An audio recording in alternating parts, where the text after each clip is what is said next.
Julian, are you? Yeah. Yes, there he is. Wassim, you want to come in too? We got lots of space. Double tagging. Just keep adding people to the couch here. So, Wassim, how are you? I'm fine. I just got here. I just found out about lightning and I'm here to fix it. Exactly. That's All the fast. problems, they will be solved. I don't know anything about lightning. The less you know, the more sure you can be that you can fix things. That's right. How are you going to fix it? Well, the beauty of it being on upper layers, we'll just tear it down and start again. So You got to make like it anarchists, right? faster. That's the first thing we try. We It's not burn it to fast the enough. ground, right? Burn it. But fortunately, if there was a critical problem with the whole thing, we could tear it down and start again. Actually, you really could. cash them all right back out to Bitcoin. Yeah. So this is the conversation I used to have with my dear misguided friends in the Ethereum world that would always look at DAI more favorably than Lightning. And I would always say the same thing. It's like if DAI is a systemic risk, the failure of that will wreck, there'll be collateral damage across the whole of their network. On an L2 system, I mean, sure, there'll be some collateralized HTLCs, which, may go south, awry. You can talk more of the consequences than me, but we can build it again better. Better, harder, stronger. What is dead may never die. Well, I don't know if we can get any faster. Lightning fast. And Julian, how are you? Fine. Great conference, a lot of new things. I'm discovering a lot. Lot of new use cases, lot of new things.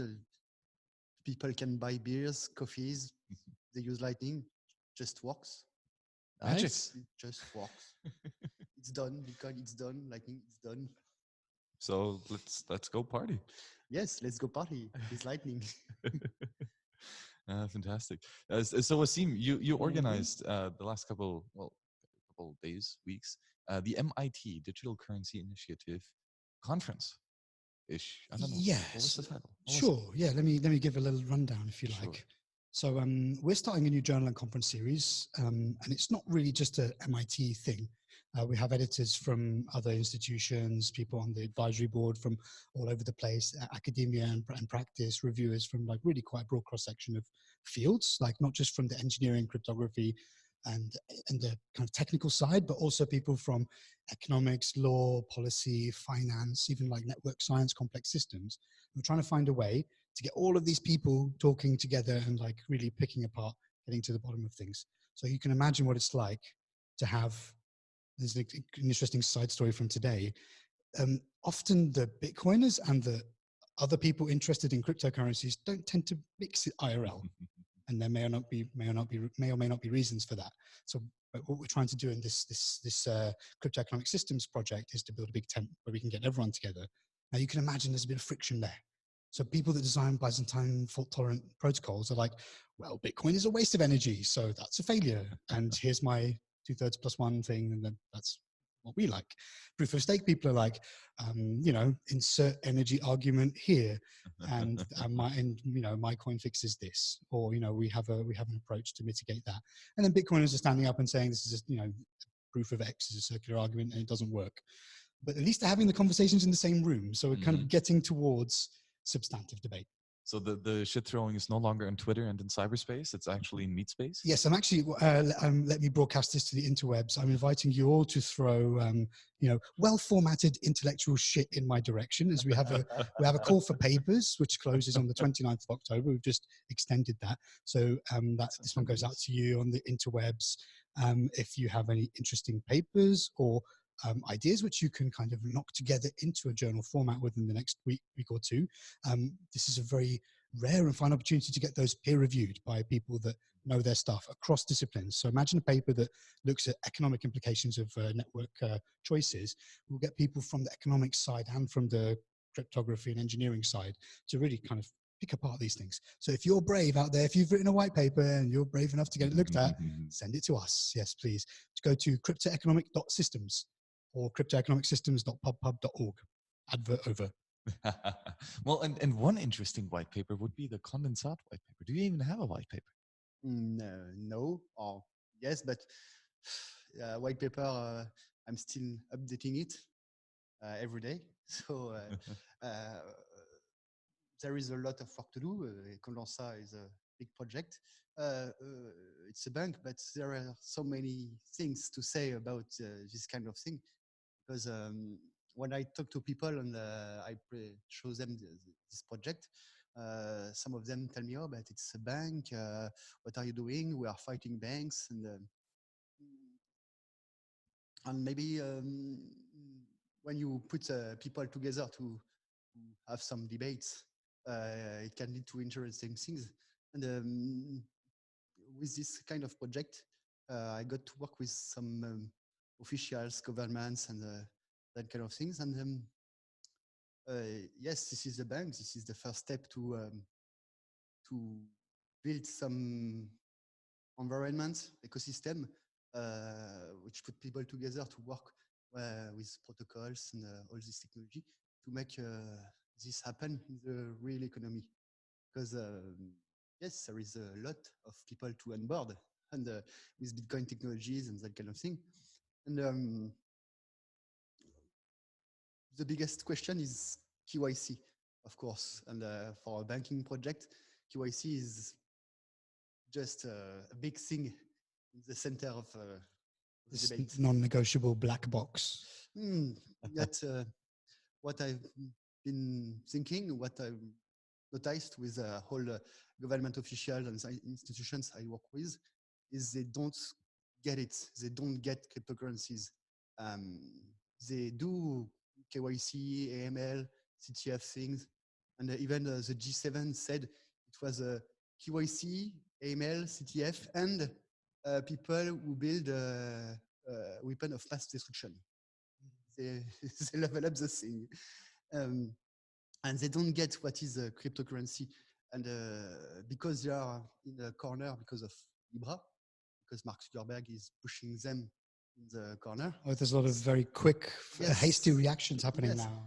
They're asking me, what can I do? Can we do? What is this fiat token? Can we do this?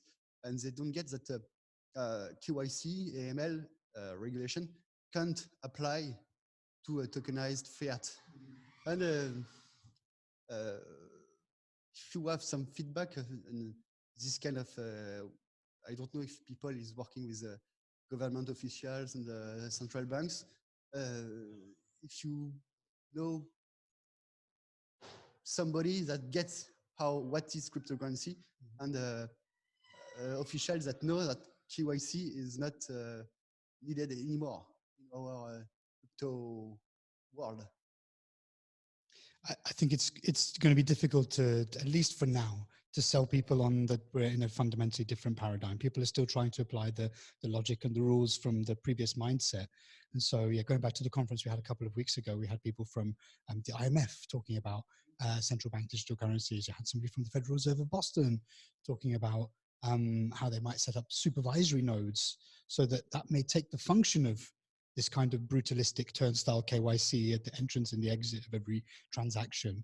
And you might be able to kind of oversee the network at a different level, maybe more like a panopticon. Whether that's better or not, I'm not All sure. our life is a prison. Sounds great. Oh, these are my own opinions, by the way. Of course. But yes, this kind of discussions, this debate, I think the same way we have to put more and more people in the debate. The quality of the debate from traditional finance and from banking and from these institutions like the IMF and so on, the quality of the thoughts and the ideas is much improved from a few years ago. Like, it was very worrying how primitive the view and the conception of what was going on in this space was a few years ago. I think actually now they have a much better handle on what is going on and what the potential or the potential possible trajectories of these technologies are. And I think a lot of it is, especially I noticed a big shift with Libra. Yes. Bitcoin went from being like public enemy number one to that kind of like weird thing over there that doesn't really affect us anymore. Yeah. And then Libra became the new enemy, or the new antagonist, let's say. An enemy is a strong word, antagonist. Libra definitely has the potential for the network effect. Giving it instantly to every Facebook user on Earth is something we all wish we could do with Bitcoin. So that does give them an advance there. But I still think Bitcoin's the danger in the room. It's the crocodile swimming around and everyone's ignoring it, and they're just going to keep ignoring it as it gets bigger and bigger and bigger. And then pretty soon, I think they'll find the original enemy again. This may be the ultimate use case for stable coins and altcoins, is the kind of garnish or the distraction, shiny objects that slow people down. We've seen Home Alone, right? You know, so maybe the baubles on the floor and the smashed glass around the window, maybe that's altcoins and enterprise blockchain. I think that's it. And now they're inside the house and they can't get out, and they're thinking, oh, it's fine, we'll just stay inside Bitcoin's house. And then a few years later, they'll realize they have no choice but to stay inside Bitcoin's house, and that the whole world has become Bitcoin's house. And yeah, it's not looking good for them. Like they're still like they're thinking they can change it. We're in that whole we can adapt, we can change it phase. They haven't quite come to acceptance. It's a tricky one though. I mean, if you look at it from the perspective of somebody that administers a nation state, a government, or a central bank, or a treasury, or something like that, you know, the life expectancy or the median life expectancy of government issued money is limited. Every time we hit financial crises, these things look very shaky. You know, every 10 years or so, we question the existence of the euro, the pound, or the dollar, or whatever it is. Don't fuck up the money. And so, yeah, it's, I see why they tried to build a better mousetrap. They tried to build a better fiat currency system. I understand what motivations behind that. The question is, like, how is that going to interact with what's already out there and can't be stopped? It's a immovable force meets a unstoppable object, or I did it backwards or something. Unstoppable force meets an immovable object. It's a long day. Conflict. But something, they both can't exist in the same universe, blah, blah, blah. Some guy gave a speech and he used comic books as the example, and now I remember it's it. It's a really nice one, like related to, I can't actually remember who said it, so I'm very sorry about that, but it's a beam of light bends back on itself, producing great jets of radiation, all disappears in a tunnel of light, like the footprints of a man walking in snow. Precisely. So maybe that's what's going to happen. That's my prediction. I've read in my tea leaves. That's what's going to happen. Beautiful. Yeah. So what are some of the new magic that you thought about for Condensat? There are some. I work a lot more on the product vision, on all these UX, UI things. And I came to this point is the project I'm working on, the bank. Yes, this is the first pillar of the thing, but this is just a bank. And we need to connect with a lot of projects, other projects. I made we are working with Bitcoin. We do trading, we do a lot of things. And we discussed about KYC problems. People are doing KYC over and over KYC. So there is some protocol to create about KYC, and we are working on this, make KYC shareable among the different projects. And the aim of this thing is to have some kind of application store, like Android or iOS, whatever. You have your icons, you click your bank icon, your bank account, you open your account, you do your KYC, and then when you have it, you can access all other services, like exchanges, Kraken or whatever, lenders, token issuers, this kind of service we are doing. If we mix all the services, we can think of a much simpler way for an entrepreneur to do his job. Because I'm an entrepreneur, I just do in one click the bank opening, company registration, mean of payments like credit cards, sorry for it. You can even issue token for your equity and put this on a place where you can sell it. So you have all this thing into one place. So I'm just a bank. and I need to work with all community people on a protocol level, so technical, to make it work. That's it. Good luck. The coordination, right? But this is open source, and of course it's free. Bank has to be free. You don't pay for banks. This is why we have to be the bank. To people that say me, "Oh, you are a bank, it's bad." If you want to kill the banks, we have to be the bank and kill them by capitalism. The Trojan bank. Yes, you get it. Trojan horses are very cool. You fill up all your people inside, get inside the walls. They think it's like a tribute. And then late at night, you get out and you get to burn the walls of Troy to the ground. You just have to hope that they don't burn the horse while you're inside. It was all over a woman, the whole war. But she was Helen of Troy. She was like worth fighting for. The face that launched 1,000 ships and burned the topless towers of Ilium. What Marlowe would say. But looking at it from Shakespeare in Love too. Looking at it from an abstract perspective, it's also a nice illustration of somebody's playing the game and somebody else is playing the meta game. And so this is something I think that as Bitcoiners, we also like sometimes fall into the trap of being too earnest and too like straightforward.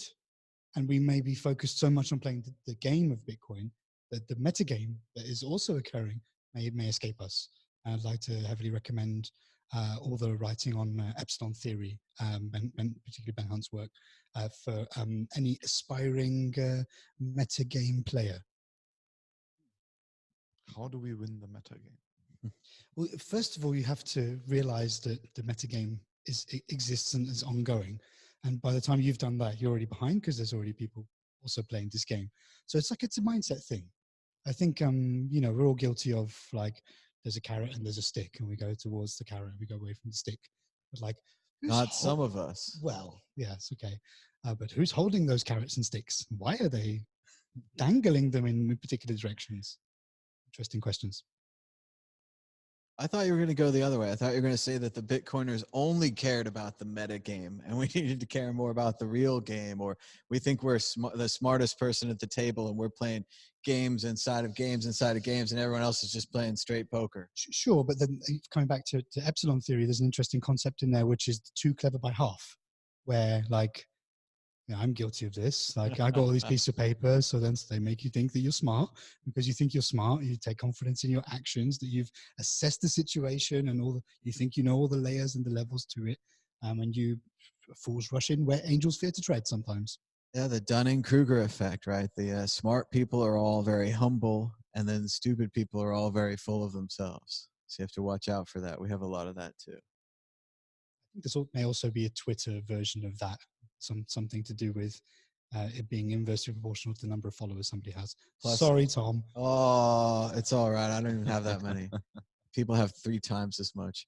But I also think the anonymity helps. Having a mask or something, it's a lot easier to mouth off to somebody, not directly. You meet them in person, you're like, oh, they seem pretty nice. I should be nice to them. But it's a kind of like a reputation system, Twitter, and you can either play it where your reputation is not tied to your IRL identity, or it is. And I've gone from being like having a pseudonymous Twitter account where I knew nobody who I was anyway. I could kind of just say what I wanted, chasing clout and likes and whatever. And now I've got like I'm a doxed fool with my face on my profile, my full name, and so I now have to like I'm in the shackles of doxed reputation purgatory. I keep thinking again, I keep quoting it, so it must be one of my favorite movies. But David Mamet, the playwright, wrote a movie called Heist. And one of the great things they say in it is Gene Hackman's all mad because he's been exposed and he had to take his mask off during the heist to help somebody or something. So he's like, they put my face on a postage stamp. Like, I'm done. Like, I'm out. I'm not going to be a criminal anymore. Like, it's over. And they're like, no, one more job. And yeah, we were walking around that goofy cypherpunk meetup yesterday and they gave me a mask and it was great. So I was, oh, Batman, where's the mask? Oh. It happens right away. But still, I was wearing the same hat. I was wearing the same scarf. I was wearing my jacket that I like. Change your voice? Did you change your voice, Tom? I talk like this. So I was like, "Good morning, Bitcoins," and they're like, "Who's that?" Oh shit, I've heard that before. Oh, he's on West Coast time still. Good morning, Bitcoins. I'll just talk like this. No one will know who I am. Did it work? No, not at all. Shit. They all knew. Even like the guy at the door, he had a mask, and it turns out we've done 3 interviews in a row at Paralenzi Polis. So even though with a mask, I'm like, I know you. And then I knew this guy, but he had a mask. I was pretending not who know he was. You don't want to use his name to like destroy everything. No. So, and then several other people I recognized them through their masks. I know, and even there was one of like an anonymous mask, right? The classic one, with another one, and like a hoodie on the way. I was still like, I know you. Well, then the worst thing is it's so easy. You bring in your mind, you're like, just call him by the name. Oh, hello, Jeff. And it's like, oh, I just What's your cypherpunk name? yeah, why don't we call you here? Oh, MadBitcoins. Oh no, that doesn't work either. Everyone knows who that is. Oh, T Hunt. No, that doesn't work either. No. So I was always so bad at giving myself pseudonymous names, and then I just discovered Diceware. And that just makes so much sense. You just have this huge word list. You roll a couple dice, and tada, you have your NIM. Oh, now we've got an interesting topic. Has anybody read The Dice Man by Luke Reinhardt? The dice. Have you read it? You might be the sort of person that's read it. It sounds like Andrew Dice Clay's nickname, so I don't know. It's a really cool book about free will and agency. So basically, the story goes that some guy loses his mind, and then he's got a bunch of dice, and he decides to give his agency to roll the dice to random outcomes. So he selects the outcomes. Obviously, some of those are like disfavorable to him, some are favorable, some are neutral, and it's about his descent into like the stuff that happens. I don't want to. I mean, it couldn't be any worse than what I'm doing now. So in general, I could see that for using the Magic 8-Ball or some kind of decision machine where if I can push it to the decision point, the ball can make the choice. And you just have to accept it, though, which I've often found one of the best tools for figuring something out, solving a problem. Like my mom would put one video game in one hand, put one video game in the other hand, put them behind her back, and then I'd pick one. And if it was the one I wanted, I was like, yes, it's the one I wanted. If I was disappointed, it's like, oh, I should get the other game. And it would solve at least a binary choice. I could solve that. But there's already, like, I found that there's a use case for this. It's admittedly quite a niche use case. There is a movie of the Dice Man that came out quite recently, by the way, so I'd recommend checking that out. Hickory Dickory Dock. It's made a little higher something brow on than that. the There's a kind of academic conference called Financial Crypto, and they have a deadline for submissions, just like the deadline for our conference's submissions, which is in 10 days' time. Cryptoeconomic.systems. Still got a chance. They do that thing where they have a deadline, and then they have like that's kind of the certain deadline. Then they have a determined like an uncertain deadline, which is determined by the hash of the block at a certain block height in the Max, Bitcoin block blockchain. time. Block time. Yeah, using the output of the hash to determine the final deadline for the conference. And I think that's pretty cool. Douglas Adams, he said a great thing about deadlines. He said, I love the whooshing sound they make when they fly by. Actually, my bachelor thesis, I did timestamp, of course, on Bitcoin. So I have proof that I handed it in time. And of course, I also PGP signed all the commits of the GitHub or of the Git chain that I worked on it.